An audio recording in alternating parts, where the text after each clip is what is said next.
The stadium fell silent. 60,000 people held their breath as the impossible unfolded before their eyes. The woman they'd been told didn't belong there, the refugee runner who'd been dismissed, mocked, called a waste of space, was about to cross the finish line. And the time on the clock. It wasn't just a personal best. It was a record that would stand for generations. But this moment, this breathtaking moment of vindication, began 2 years earlier, in a small apartment where hope felt like a luxury nobody could afford. Amara Osman woke up at 4:47 a.m. Not because of an alarm. Her body had learned to wake before dawn during those months in the refugee camp, when water was distributed at sunrise and arriving late meant going thirsty. Now, 3 years after reaching safety, her internal clock still refused to forget. She was 23 years old, though sometimes she felt like she'd lived 3 lifetimes. Her small studio apartment in Stockholm, Sweden, held everything she owned. A narrow bed with sheets from the charity shop, a hot plate that worked on good days. 3 changes of clothes hanging on a rope stretched across the corner, and a pair of worn running shoes sitting by the door like faithful friends. Those shoes were special. Not expensive, she'd bought them second-hand for 40 krona at a flea market, but they represented something larger than themselves. They represented the one thing that had never abandoned her through everything: running. Amara had started running when she was 7 years old in Somalia, racing her brothers through the dusty streets of Mogadishu. Back then, it was play. By 14, when the violence made staying impossible, running became survival. She'd run across borders, run from danger, run toward any horizon that promised tomorrow. And somewhere in all that desperate movement, she discovered something remarkable. She was fast, unnaturally fast. In the refugee camp in Kenya, she'd run laps around the perimeter fence every morning. Not for sport, for sanity. For the feeling that she was still human, still capable of something beautiful in a place designed to warehouse broken people. Other refugees thought she was crazy, wasting precious energy. But Amara couldn't stop. Running was the only thing that made her feel like herself. An aid worker had noticed. "You're quick," he'd said one morning, timing her with his phone. "Really quick." "Have you ever trained properly?" She'd laughed. Trained. She was trying to survive, but the seed was planted. When she finally reached Sweden through the resettlement program, she'd started researching, found a free community track, began training herself using YouTube videos and running forums. No coach. No equipment, no support. Just Amara and those second-hand shoes day after day after day. She worked nights cleaning office buildings.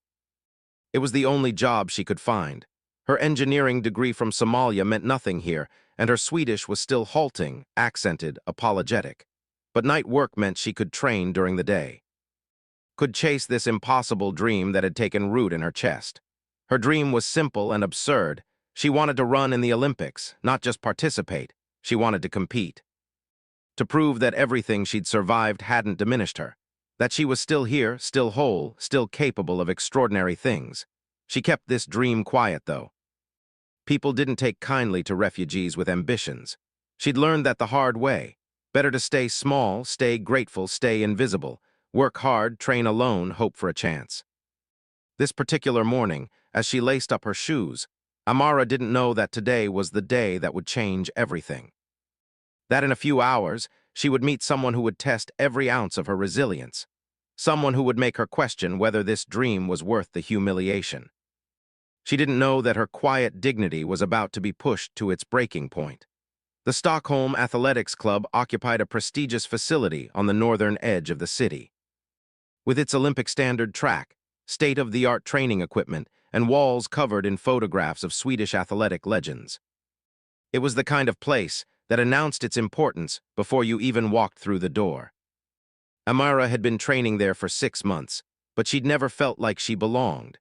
The club had a public access program, 2 hours every morning when the track was open to community members. Most serious athletes arrived later, when the real training happened with real coaches. But Amara came during those public hours, running her intervals alone while elderly joggers and amateur runners circled the outer lanes. She'd got to know some of the other early morning regulars. There was Henrik, a retired postal worker who ran 3 slow kilometers every morning for his heart. Maria, a young mother who brought her baby in a jogging stroller. Casper, a teenager training for his school track team. They were kind to Amara, these ordinary people. They asked about her progress, cheered when she hit new personal bests, didn't ask invasive questions about where she came from or why. But Amara knew she needed more than early morning track access. She needed proper coaching, expert guidance.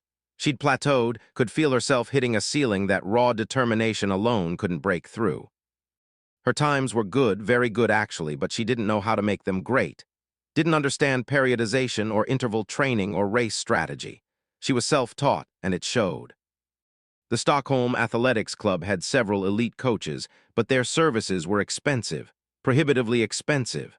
Amara had inquired once carefully at the front desk. The membership coordinator had glanced at her worn shoes and uncertain Swedish, and quoted a price that represented 3 months of Amara's salary. "Perhaps you could try the beginner group classes," the coordinator had suggested, kindly enough.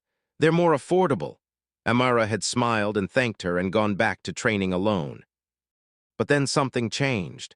The Swedish Athletics Federation announced a new initiative, the Refugee Athlete Development Program, a partnership with the International Olympic Committee, designed to identify and nurture talented athletes from refugee backgrounds.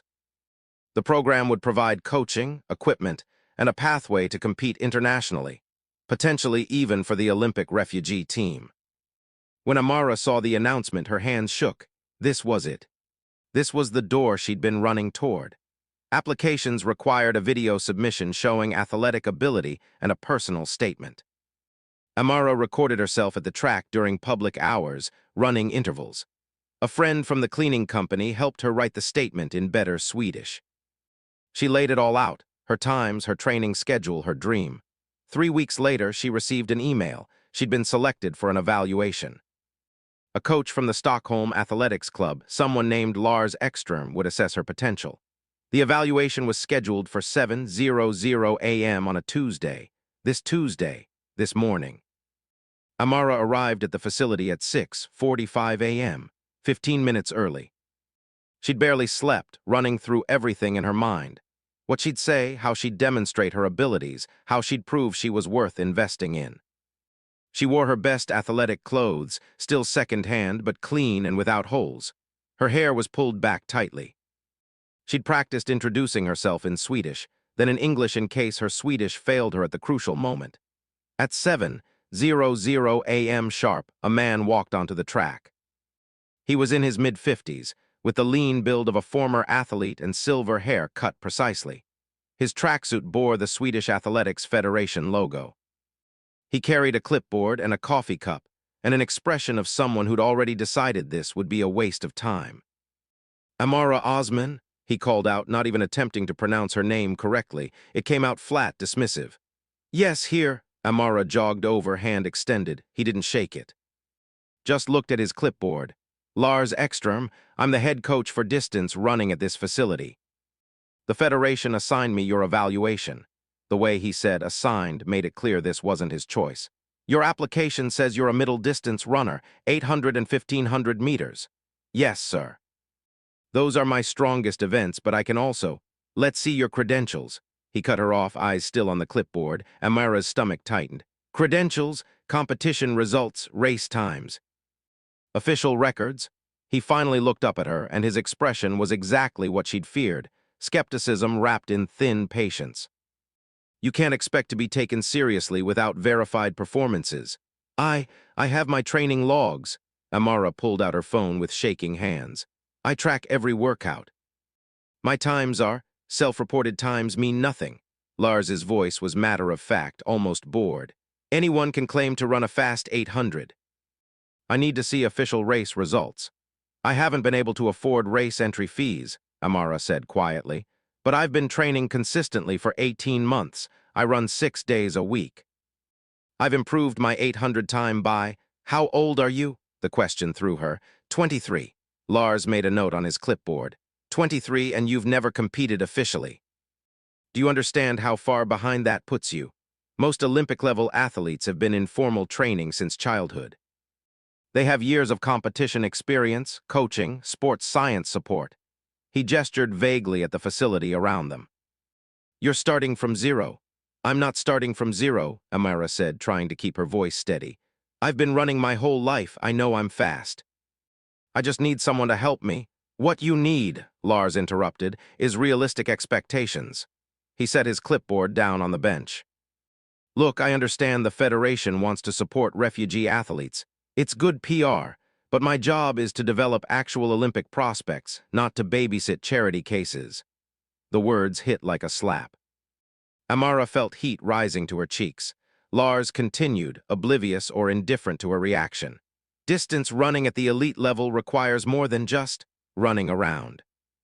It requires scientific training, nutritional planning, biomechanical analysis, psychological coaching. It requires resources. And frankly, it requires a foundation that you don't have. Then help me build that foundation. Amara hated how her voice wavered. That's what this program is for, isn't it? Lars sighed, the patient sigh of someone explaining something obvious to a child. The program is for athletes with potential. Athletes who, with proper support, could realistically compete internationally. He looked at her directly now. I've been coaching for 30 years. I can identify talent. And I'm sorry, but I don't see it here. Something cracked in Amara's chest. You haven't even seen me run. I've seen enough. Lars picked up his clipboard again. You're 23 with no competitive background, training yourself at a public track in second-hand shoes. The Olympics aren't a feel-good story. They're the pinnacle of athletic achievement. Every spot is earned through years of dedicated professional training. He paused, and when he spoke again, his voice actually softened slightly. I'm not trying to be cruel. I'm trying to be realistic. You've been through a lot. I'm sure your story is very difficult. But surviving hardship doesn't translate to Olympic medals. You'd be better served finding a sustainable career path. Maybe there are office jobs that could use someone with your work ethic. Amara stood very still. She'd faced a lot in her life. Hunger, violence, loss, the grinding humiliation of being unwanted everywhere she went. But somehow this moment felt uniquely devastating. This wasn't rejection from bureaucracy or circumstance. This was a person who knew running, knew excellence, looking at her and deciding she wasn't worth his time. Can I just show you? She tried one more time. I have another appointment. Lars was already turning away. I'll submit my evaluation to the Federation. I'm recommending against inclusion in the program, but I wish you well with. Whatever you decide to do. He walked away, didn't look back. Amara stood on the track, her hands clenched into fists at her sides. A few of the morning regulars had witnessed the exchange. Henrik was pretending to tie his shoe. Maria had stopped her stroller and was watching with obvious sympathy. What they couldn't see, what Lars couldn't see, was the small pin attached to the zipper of Amara's gym bag. A pin she'd worn every day since receiving it. A pin from the Somali Athletics Federation, awarded to her when she was 16 years old for winning the East African Junior Championships in the 1500 meters. Back before the war made everything impossible. Back when she'd been training with an actual coach who told her she had the potential to be one of the fastest women in Africa. Back before she'd lost everything and had to start over as nobody. She'd kept the pin hidden, tucked away. Had stopped mentioning her past achievements because people in her current life didn't believe them anyway. Why would they? She was just a refugee, just a cleaner. Just another desperate person with delusions of grandeur. Amara picked up her bag and walked to the locker room. She had to be at work in 3 hours. Enough time to cry, pull herself together, and remember that dreams were luxuries she couldn't afford. But what Amara didn't know, what she couldn't possibly know, was that her evaluation wasn't over. The rejection from Lars should have been the end of it. Amara tried to make it the end of it. She went to work that night, scrubbed toilets and emptied trash bins and mopped floors in silent office buildings, and told herself it was fine. She'd gotten too hopeful. That was the mistake. Hope was dangerous, but running was in her blood, woven into her identity.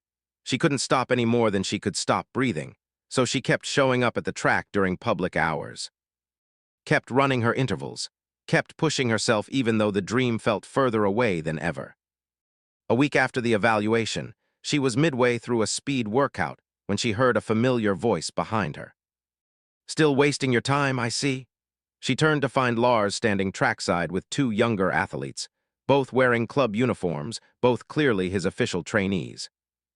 He wasn't addressing her directly, but speaking to his athletes, loudly enough for her to hear. "This is why proper training matters," he was saying, gesturing in her direction. "You can run yourself into exhaustion every day, but without scientific programming, you're just damaging your body. Amateur enthusiasm isn't the same as professional athletics." One of the athletes glanced at Amara uncomfortably, the other smirked. Amara felt her face burn, but she kept running. Finished her interval, caught her breath, refused to give him the satisfaction of seeing her quit. This became a pattern. Lars trained his elite athletes in the mornings now. He'd shifted his schedule specifically to use the facility during public hours. He claimed it was to take advantage of the cooler morning temperatures, but Amara suspected the real reason.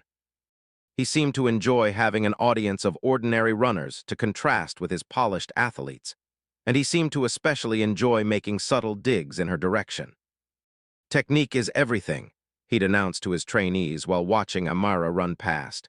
"You can have all the natural speed in the world, but without proper form, you'll never achieve consistency. That's why coaching matters."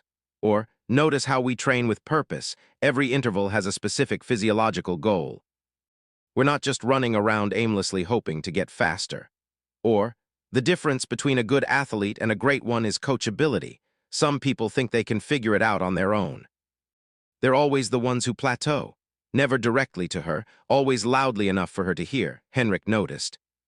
One morning, after a particularly pointed comment from Lars about delusional amateurs who don't understand their own limitations, the older man approached Amara during her cooldown. "That man is a ass," Henrik said in his careful English. "You don't listen to him." Amara managed a smile. "It's okay, he's probably right." "I am an amateur. Amateur who runs faster than his athletes," Henrik pointed out. "I see you every day, I see them too, you are better." It was kind of him, but Amara knew it wasn't that simple. Lars's athletes had proper form, professional gear, periodized training plans. They ran with efficiency and confidence. Amara ran with heart and stubbornness, but heart didn't win races at the Olympic level. Still, Henrik's words lodged somewhere in her chest. She'd been so focused on her own inadequacy that she hadn't paid attention to the times Lars's athletes were posting. That afternoon, she looked them up online. One was named Sofia Bergström, a 19-year-old middle-distance runner. Her personal best in the 1,500 meters was 4:22. Amara's personal best, recorded alone on a GPS watch nobody official would ever verify, was 4:18. She stared at the number on her phone screen for a long time. 4 seconds. In running, 4 seconds was an eternity. 4 seconds was the difference between making an Olympic final and watching from the stands. But Lars had looked at Sofia and seen Olympic potential. Had looked at Amara and seen wasted time. The situation escalated 2 weeks later. Amara arrived at the track to find a notice posted. "Public access hours will be reduced to 5:00-7:00 a.m. effective immediately to accommodate expanded elite training programs." She felt something crack inside her.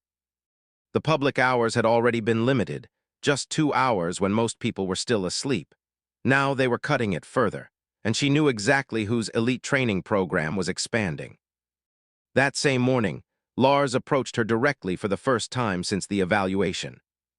"I need to speak with you," he said, his voice carrying the tone of an administrator delivering unfortunate news. Amara stopped mid-warm-up. "Yes, I've received complaints." Her stomach dropped. "Complaints? You're using the track during hours designated for serious training. My athletes find it distracting. Having random people running around while they're trying to focus on their workouts." He paused. "I'm going to have to ask you to use the outer lanes only. The inner lanes need to be reserved for coached athletes." "The outer lanes are longer," Amara said carefully. "It's harder to track split times.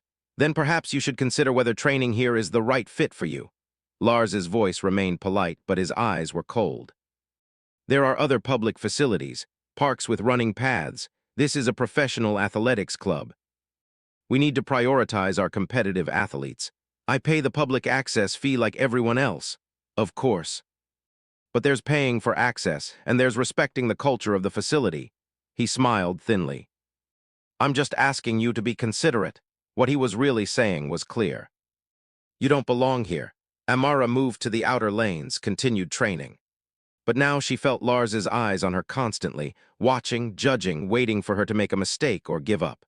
Other athletes started treating her differently too, or rather, Lars's athletes did.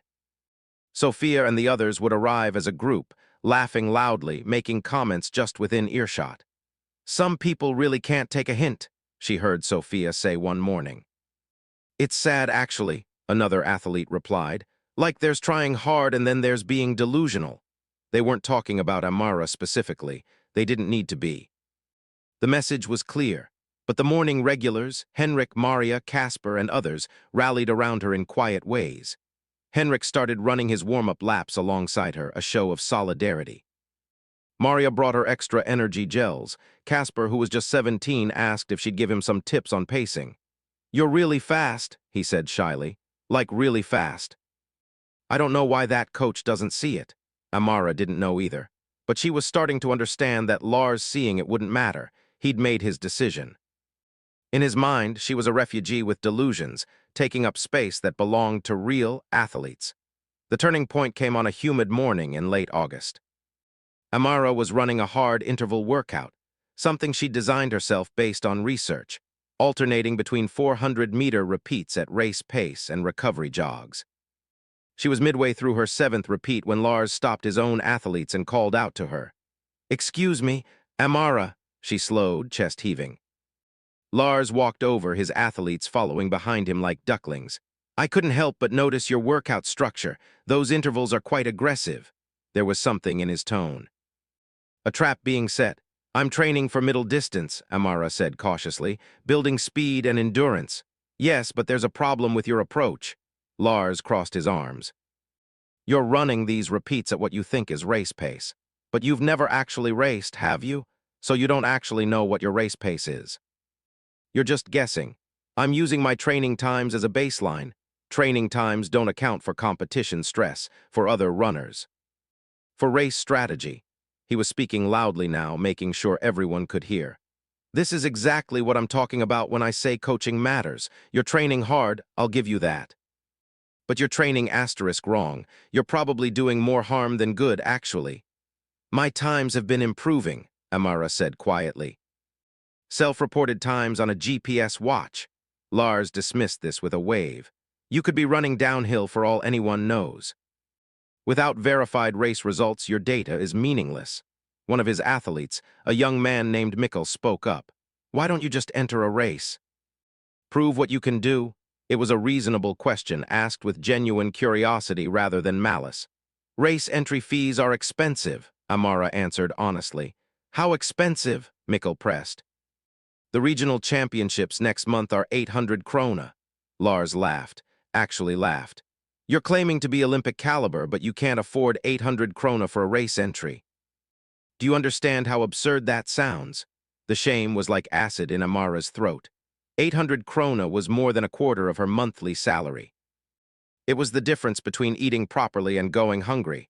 It was rent money, medicine money, survival money. But to these athletes with their sponsored gear and coaching stipends and family support, 800 krona was nothing. "The Olympics cost money," Lars continued, his voice taking on a pedagogical tone as if teaching her a valuable lesson. "Training costs money, coaching costs money, competition costs money. If you can't afford the basics, how do you expect to compete at the highest level?" Amara had no answer. She'd asked herself the same question 1,000 times. "Look," Lars said, and his voice actually softened slightly, which somehow made it worse. "I understand you want this, but wanting something doesn't make it realistic.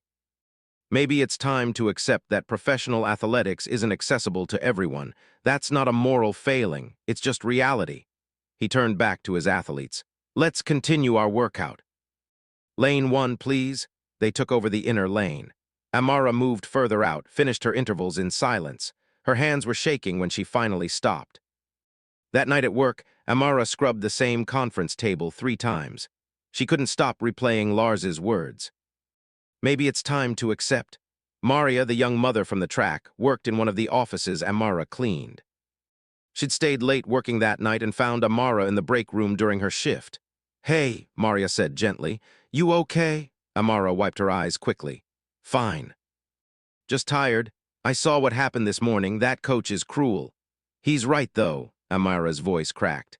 I can't afford to race. I can't afford a coach. I can't afford to do this properly. What am I even doing? Maria sat down across from her. You know what I see every morning? I see someone with more discipline and dedication than anyone else on that track. I see someone who shows up even when she's exhausted, even when people are cruel, even when there's no guarantee it'll lead anywhere. Discipline doesn't win races. No. But it's what gets you to the starting line.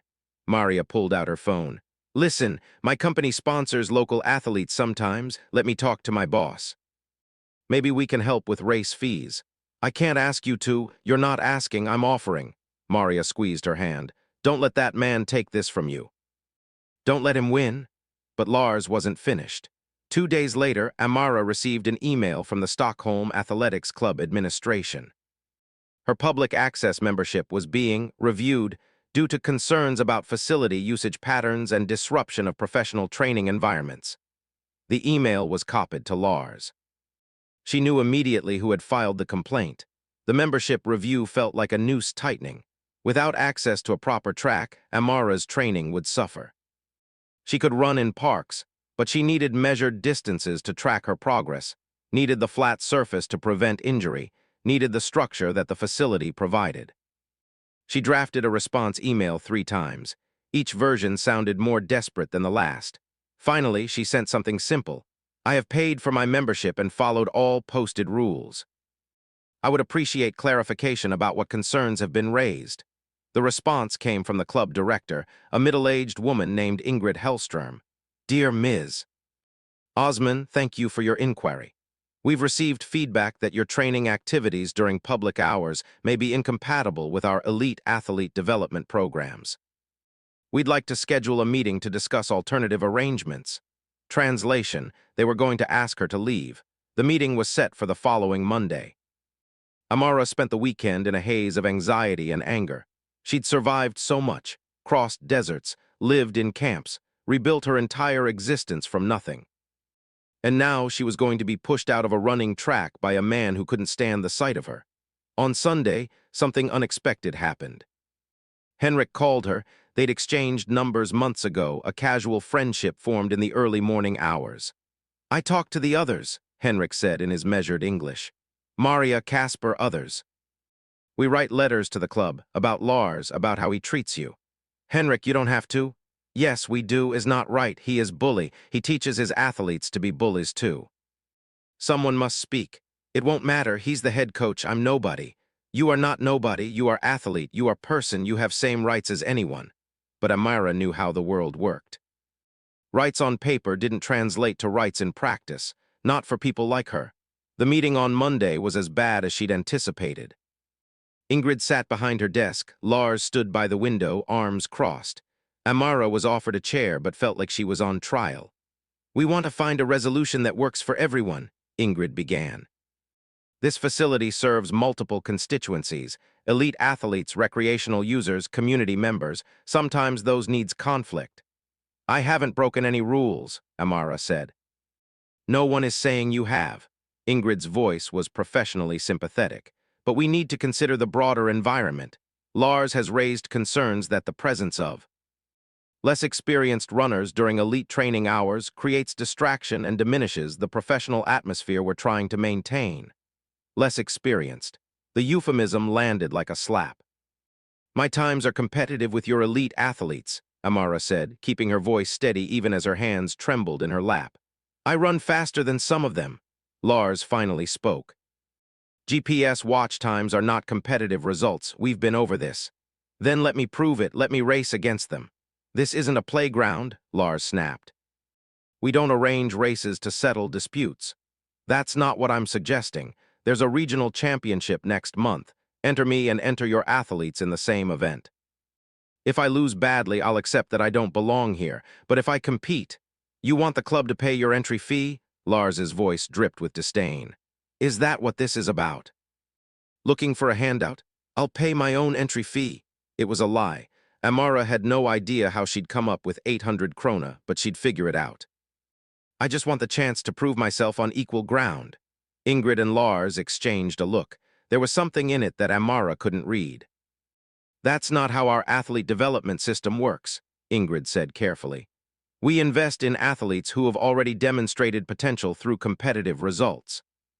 It's a circular problem, I understand, but so I can't get competitive results without racing, but I can't race without competitive results. Amara heard the bitterness in her own voice. And in the meantime, you're going to push me out of the facility because I make your elite athletes uncomfortable. No one is pushing you out, Ingrid said, though her tone suggested otherwise. We're simply exploring whether a different training time might be more appropriate, perhaps the evening public hours. I work evenings. I clean the offices where your elite athletes' parents work. Amara stood up. She'd had enough. Let me understand this clearly. You want me to train only when it's convenient for everyone else. Use only the lanes nobody wants. Stay invisible and quiet and grateful for the scraps of access I'm allowed.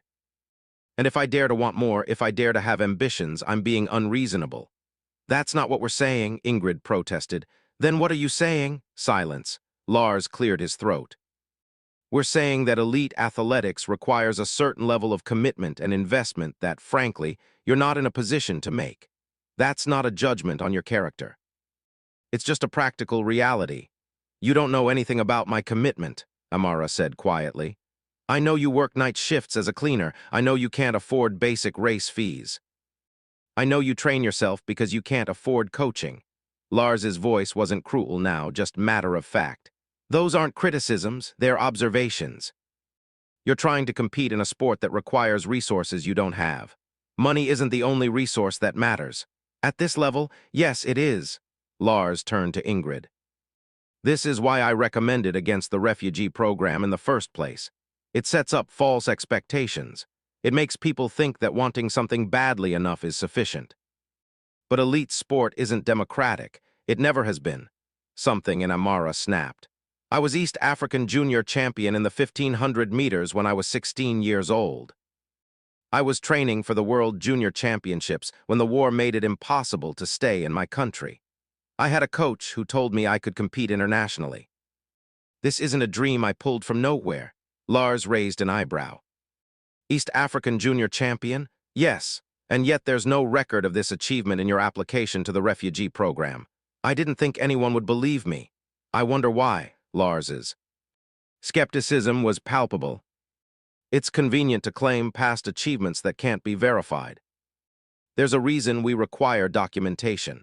My documentation is buried in a country I can't return to. How convenient. Amara felt tears of frustration burning behind her eyes. She refused to let them fall. I'm telling the truth. I'm sure you believe you are. Lars's tone suggested he thought she was delusional or lying, possibly both.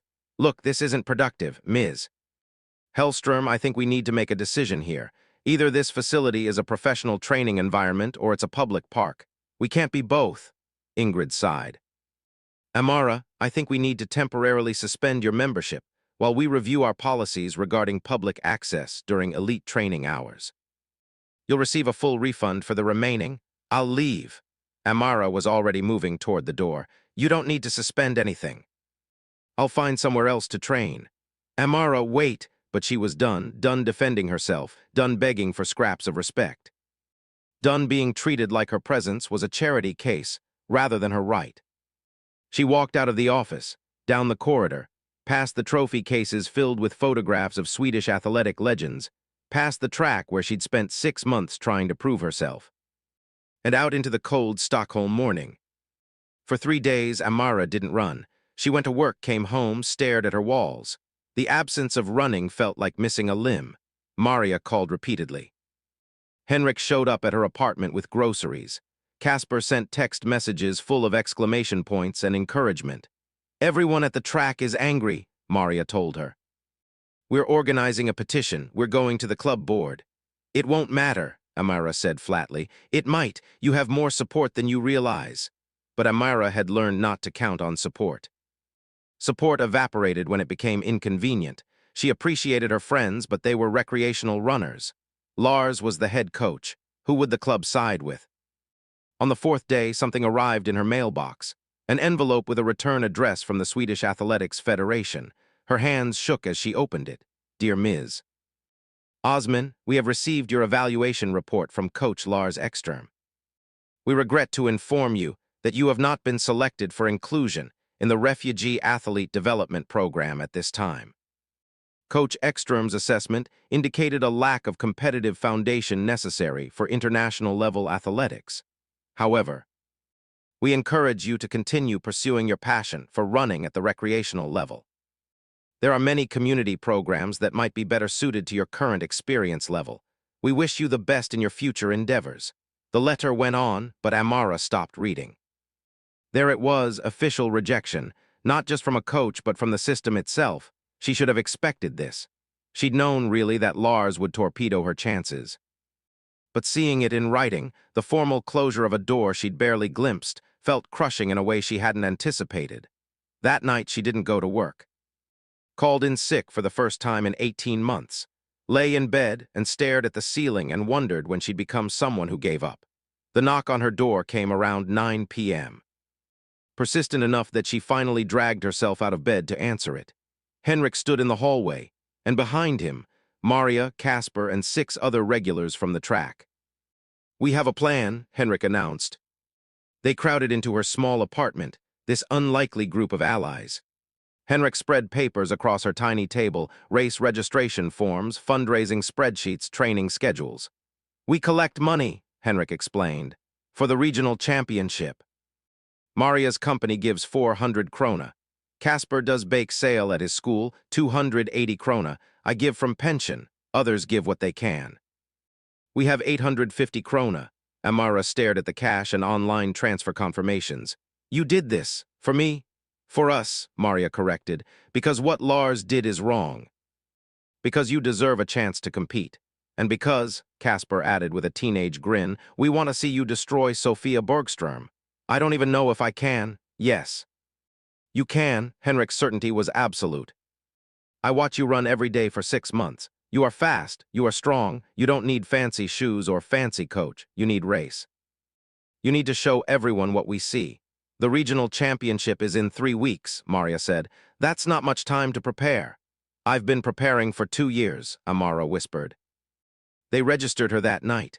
Amara Osman, unattached athlete, entered in the women's 1,500 meters. The confirmation email felt like a door cracking open. But there was a problem. A significant problem. Amara had no track to train on.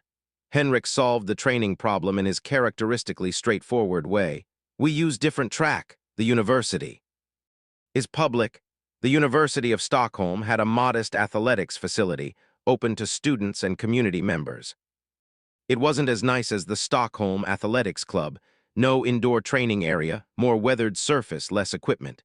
But it had a 400-meter track and open access hours, and that was enough. Amara started training there, and her small group of supporters came with her. Henrik timed her intervals. Maria researched training plans and shared articles about middle-distance racing strategy. Casper ran recovery jogs alongside her, asking endless questions about pace and breathing. They were amateurs helping an amateur. But they were also something Lars's athletes didn't have, people who believed in her unconditionally. The first week of training went well. Amara felt her confidence slowly rebuilding. She was hitting strong times on her interval workouts. Her body felt good. More importantly, her mind felt clear again. This was why she ran. Not for approval or recognition, but for the pure joy of movement and the satisfaction of improvement. Then, midway through the second week, something unexpected happened. A man appeared at the university track during one of Amara's workouts. He was younger than Lars, maybe 40, with an athletic build and keen, observant eyes. He wore a jacket with the Swedish Athletics Federation logo. Amara's stomach tightened. Had Lars sent someone to harass her even here? The man approached Henrik first, who was timing splits with his phone. They spoke in Swedish too rapid for Amara to follow. Then Henrik called her over. "This is Coach Johansson," Henrik said, his accent thicker with excitement. "From Federation, he wants to talk to you." Amara wiped sweat from her face, immediately self-conscious. "About what?" "About your application," the man, Johansson, said in perfect English, "and about a complaint we received." Her heart sank. "A complaint from Lars Ekström?" "No." "About Lars Ekström. Johansson's expression was unreadable. From several members of the Stockholm Athletics Club. They say Coach Ekström has been systematically hostile toward you, made false statements in his evaluation, and created a discriminatory environment. Amara blinked. I didn't file a complaint. We know your friends did, he nodded toward Henrik. Quite passionately, actually. With supporting statements from multiple witnesses. I told you we write letters, Henrik said proudly. Johansson pulled out a small notebook. I'd like to hear your side. Starting with your claim of being East African junior champion, Lars said there was no documentation. Here it was, the moment where she'd be called a liar again. There isn't documentation I can access, Amara said carefully. My records are in Somalia. I left when the conflict escalated. I was 16. What year? 2019. Johansson made a note. The East African Junior Championships in 2019 were held in Nairobi. Is that where you competed? The specificity startled her. Yes, in July. The 1,500 meters. What was your time? 4:32:18. The number was burned in her memory. It was a championship record. The conditions were hot. Everyone ran slow except me. I didn't realize how significant it was until afterward. Johansson was writing rapidly now. Do you remember who came in second? A girl from Kenya, Ruth something. I can't remember her last name. She ran 4:38. Ruth Kimani, Amara's breath caught. You know about this? The East African Athletics Association maintains records. I looked them up. Johansson showed her his phone screen. There on an official results page was her name. Amara Osman, Somalia 4:32:18 gold. She stared at her own name like it was a ghost. Proof, actual proof that she wasn't delusional or lying, that she'd been someone once, that her past was real. Why didn't you include this in your application? Johansson asked. I didn't think anyone would believe me without documentation. I didn't think anyone would bother to check. She looked up at him. Lars didn't check. No. He didn't. Johansson's jaw tightened slightly. He saw a refugee with no resources and made assumptions. Assumptions I'm now investigating. What does this mean? It means your application is being reevaluated by me this time. He glanced at the track. I'd like to see you run. So Amara ran. Not a full race effort, but a hard interval workout. For X 800 meters with minimal rest. Johansson watched with the focused attention of someone who understood exactly what he was seeing. When she finished, breathing hard but controlled, he was making more notes. Your form is raw, he said. Self-taught clearly, but your base speed is exceptional. And your pain tolerance, he shook his head. Most athletes would have backed off on that last rep. You pushed harder. I'm used to pushing through difficult things, Amara said quietly. Johansson looked at her for a long moment. Yes, I imagine you are. He closed his notebook. I'm going to recommend you for inclusion in the development program. But there's a complication. What complication? Lars Ekström is the designated coach for the program in Stockholm. Protocol requires that refugee athletes be placed with coaches in their geographic region. Amara's hope deflated. So I'm back where I started. Not necessarily. I'm also going to recommend that Lars be removed from the program. His evaluation was prejudiced and unprofessional, but bureaucracy moves slowly. Johansson paused. In the meantime, I have a suggestion. There's a regional championship in 2 weeks. I see you're registered. How did you? I check registration lists. Part of my job is identifying emerging talent. He smiled slightly. If you perform well at regionals, and I mean well asterisk, not just competently, it strengthens the case for program inclusion. It gives me ammunition to expedite the bureaucratic process. What's well? Top 3 finish, sub 4:20 time. He looked at her directly. Can you do that? Amara thought about her training. About the work she'd put in, about the fire that had been building in her chest since the day Lars dismissed her. Yes, she said, I can do that. Good. Johansson handed her a card. Email me after the race, whatever the result. He started to leave, then turned back. For what it's worth, I'm sorry about how you've been treated. Lars represents a generation of coaches who believe excellence has a certain face, a certain background. They're wrong. And they're getting left behind. Word spread quickly through the small community at the university track. Amara had an ally at the federation, someone who believed in her. Someone with power to actually change things, but it came with pressure. She needed to perform at regionals, needed to prove that Johansson's faith wasn't misplaced. The final 10 days before the race were intense. Henrik helped her taper properly, reducing volume while maintaining intensity. Maria researched nutrition strategies. Casper ran easy miles with her to keep her legs fresh, and Amara visualized. Every night before sleep, she saw herself on the starting line, saw the race unfolding. Saw herself running strong, confident, fast. What she tried not to think about was Lars, but avoiding thought didn't make him disappear. 3 days before the regional championship, she received a text from an unknown number. Heard you're racing regionals. Good luck not embarrassing yourself. Sophia, she blocked the number. Then unblocked it and responded, thanks. See you on the track. 2 days before the race, another message, this time from a number she recognized as belonging to Mikkel. Coach says you're going to get exposed. Says it's sad watching you set yourself up for public humiliation.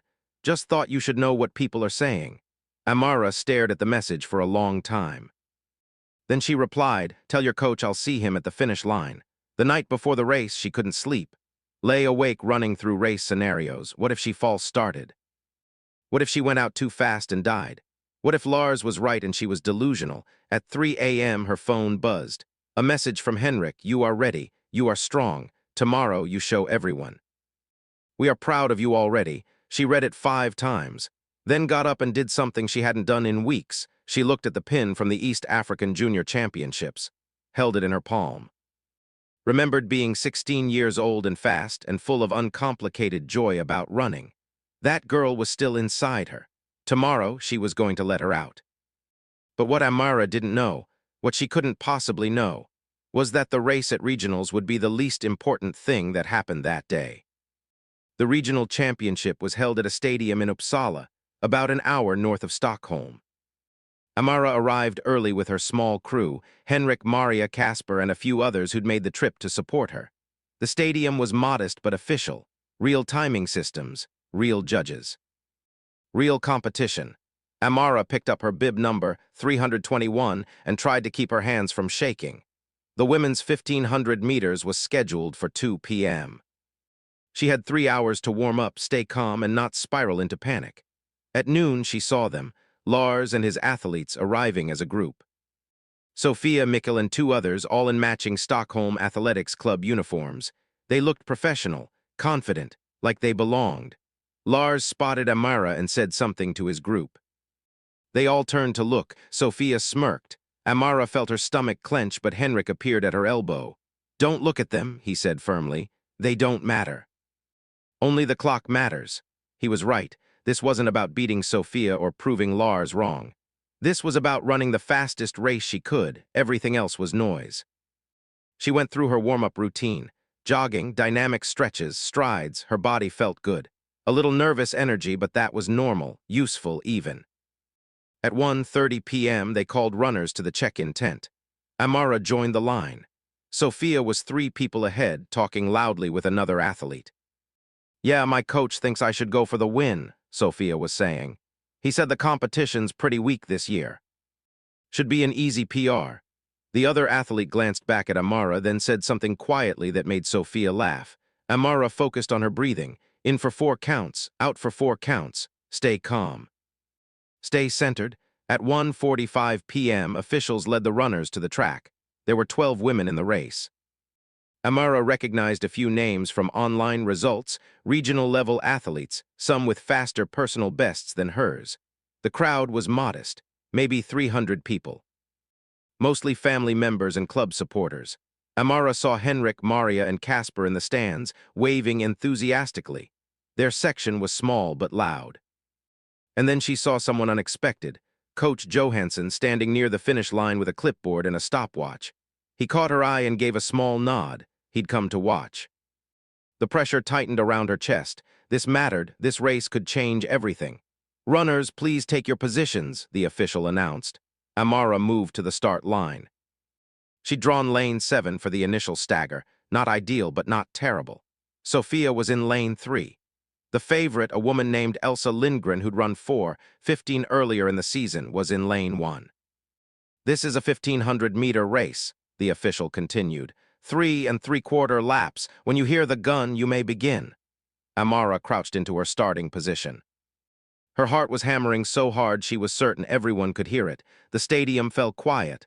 On your marks. This was it. Everything she'd survived, everything she'd endured. Everything she'd sacrificed. It all came down to the next 4.5 minutes. The gun fired. Amara exploded off the line. The first 100 meters were chaos, 12 women jostling for position as the lanes broke and they merged onto the inside of the track. Someone's elbow hit Amara's ribs. Another runner clipped. Her heel, she stumbled slightly but stayed upright. By the end of the first lap, a pattern emerged. Elsa Lindgren took the lead, running aggressively. Sofia settled into second. The pack stretched out behind them. Amara was in 7th place, boxed in by slower runners. Her first instinct was to panic. She was losing ground. But Henrik's voice echoed in her mind, only the clock matters. She checked her watch at the 400-meter mark, 68 seconds, too fast. Elsa was trying to burn everyone out. Amara stayed patient. Let the eager runners go, focused on running her own race.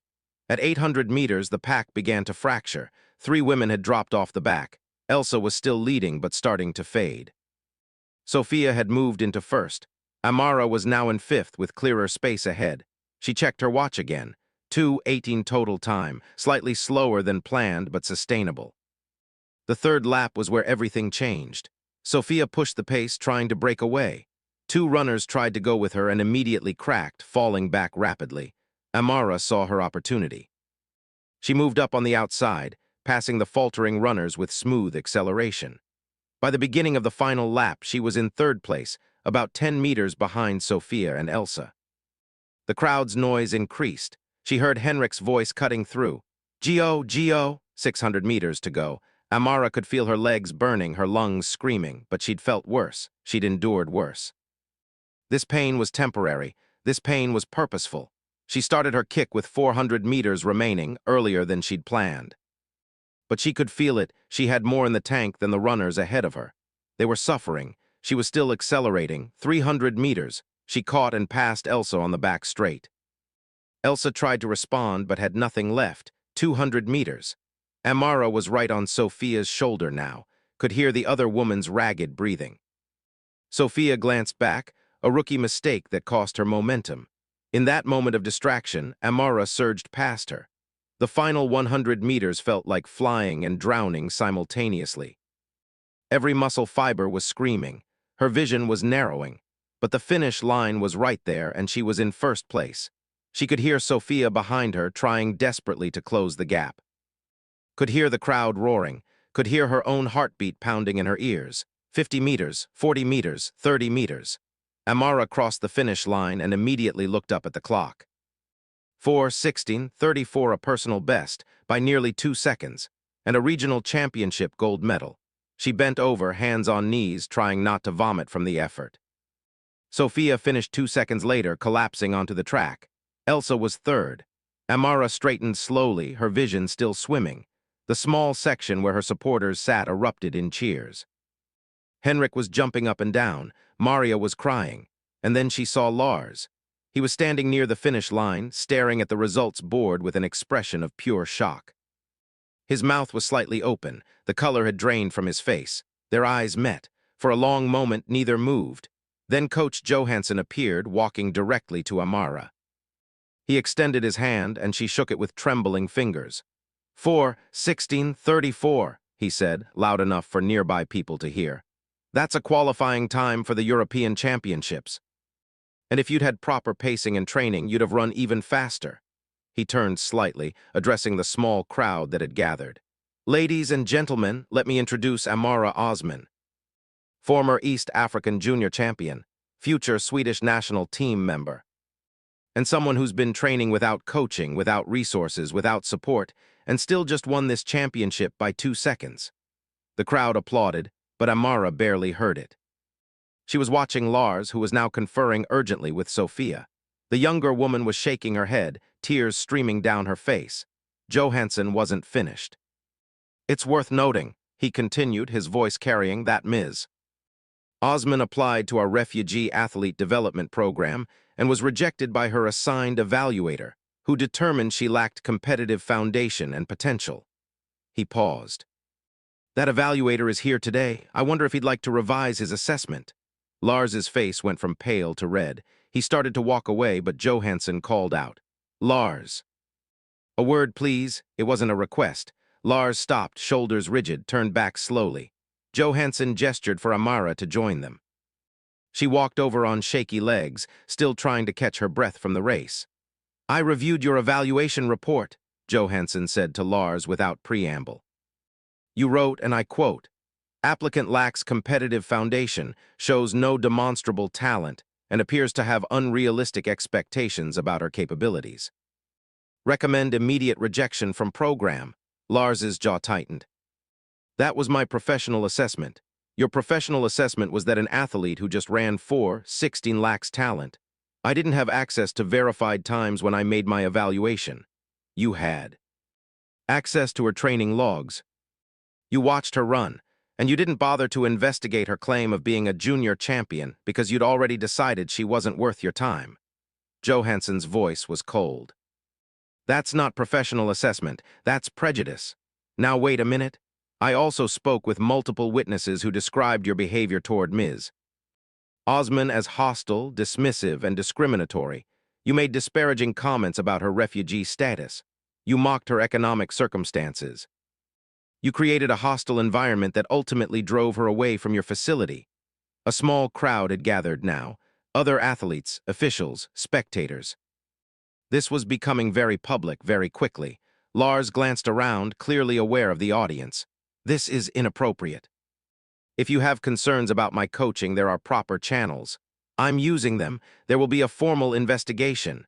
Johansson stepped closer.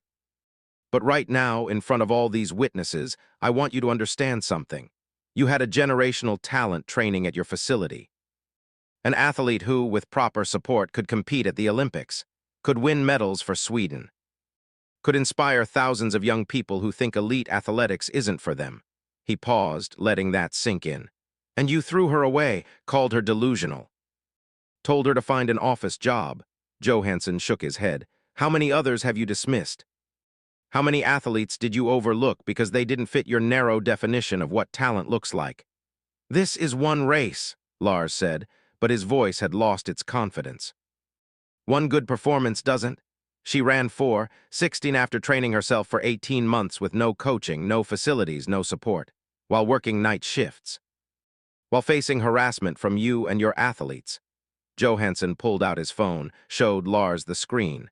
"This is her result from the 2019 East African Junior Championships. 4:32 at age 16 in heat and altitude.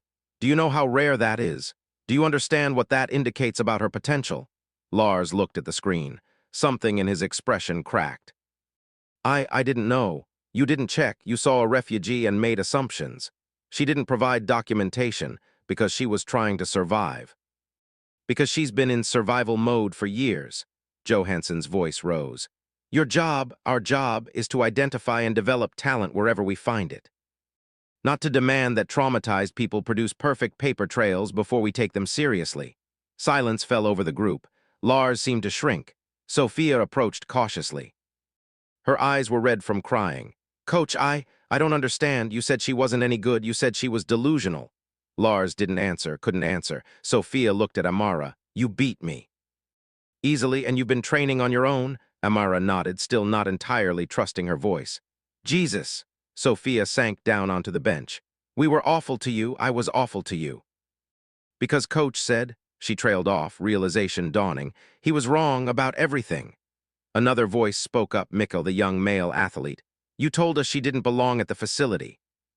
That she was taking up space that should go to serious athletes." "That's what I believed," Lars said quietly. Then even quieter, "That's what I wanted to believe." "Why?" The question came from Amara herself. "Why did you want to believe I was nothing?" Lars finally looked at her directly. Really looked at her, and what she saw in his face wasn't cruelty or malice. It was something more complicated. Discomfort, guilt, the dawning awareness of his own prejudice. "Because it was easier," he admitted. "Easier than questioning my assumptions, easier than doing the work to investigate your background." Easier than admitting that maybe I don't know everything about who has potential and who doesn't. He paused, struggling visibly. I saw a refugee, someone who needed help, who required resources. And I didn't want to deal with it, didn't want the complication. His voice dropped. I convinced myself you were wasting everyone's time so I wouldn't have to confront my own biases. The honesty was startling, unexpected. Amara had been prepared for him to deny, to justify, to make excuses. This raw admission, it didn't erase what he'd done, but it complicated her anger. Johansson wasn't as forgiving. Your biases cost Ms. Osman months of development, cost Sweden a potential national team member, and cost you your position in the refugee development program. Effective immediately.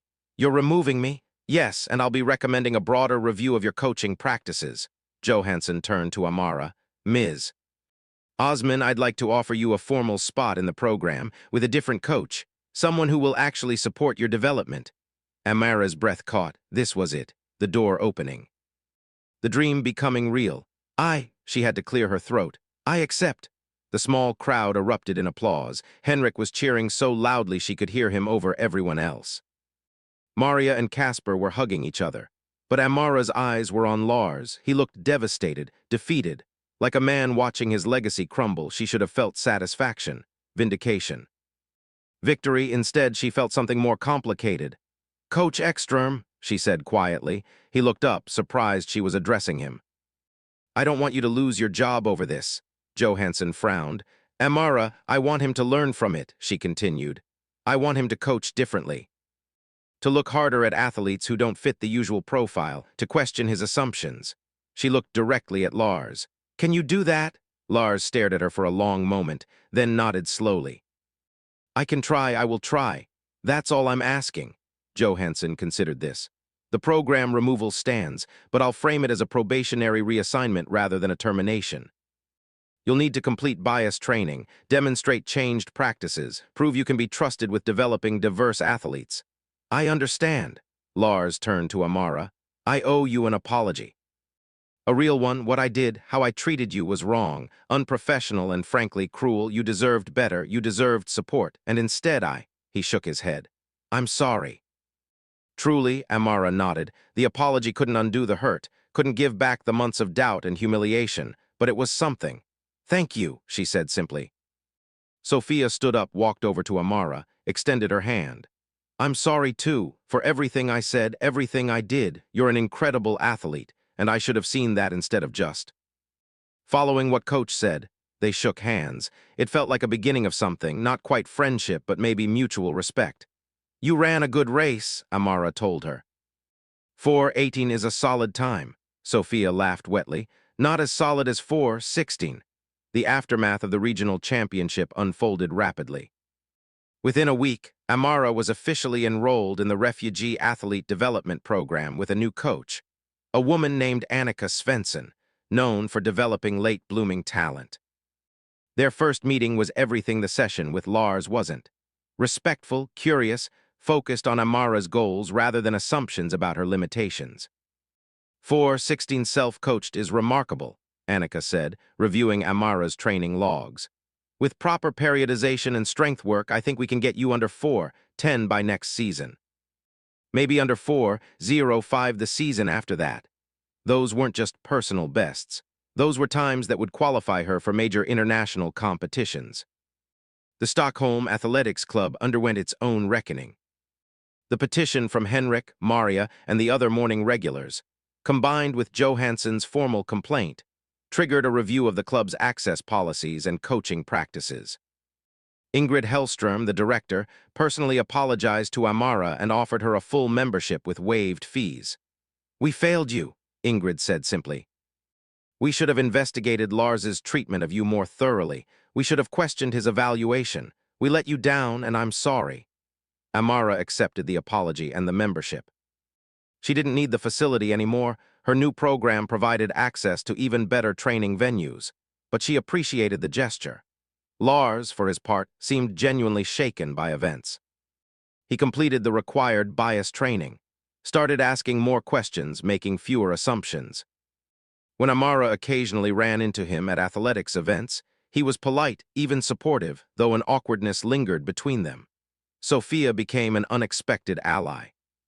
She reached out a few weeks after regionals, asking if they could train together sometimes. "I think I could learn from you," she said. "And honestly, I need to unlearn some of the attitudes Coach taught us." They weren't close friends, but they developed a cordial relationship. Sometimes they ran intervals together. Sometimes they talked about the pressures of competitive athletics, the struggles of being young women in a sport that often dismissed them. The morning regulars, Henrik, Maria, Casper, and the others, remained Amara's most loyal supporters. They came to her races, celebrated her victories, commiserated with her defeats. Henrik still timed her occasional workouts at the university track, refusing payment, insisting it was his honor. "You make us proud," he told her after she ran her first sub-4:10 race. "Not because you are fast, because you are strong, because you don't give up." Maria's company became one of Amara's sponsors, covering training expenses and race fees. Other local businesses followed suit. The story of the refugee runner who'd been dismissed and then triumphed resonated with people. Amara found herself becoming something she'd never imagined, an inspiration. She was careful with that role, didn't want to be reduced to a feel-good narrative, didn't want her identity as a refugee to overshadow her identity as an athlete. But she also understood the power of visibility, the importance of showing young people, especially young refugees, young immigrants, young people from marginalized backgrounds, that they could belong in spaces that seemed closed to them. 6 months after the regional championship, Amara competed at the Swedish National Championships. She finished second in the 1500 meters with a time of 4:08:52, earning a spot on the national team for the European Championships. Standing on the podium, listening to the national anthem of her adopted country, she thought about the journey, about how close she'd come to giving up, about how easily Lars's words could have become her truth, but they hadn't. She'd persisted. And she'd had help from unexpected places, from ordinary people who'd seen her worth when the experts couldn't. The European Championships were held in Rome. Amara didn't medal, finished 7th in her heat, didn't advance to the finals. But she ran a personal best of 4:06:19, and more importantly, she belonged there.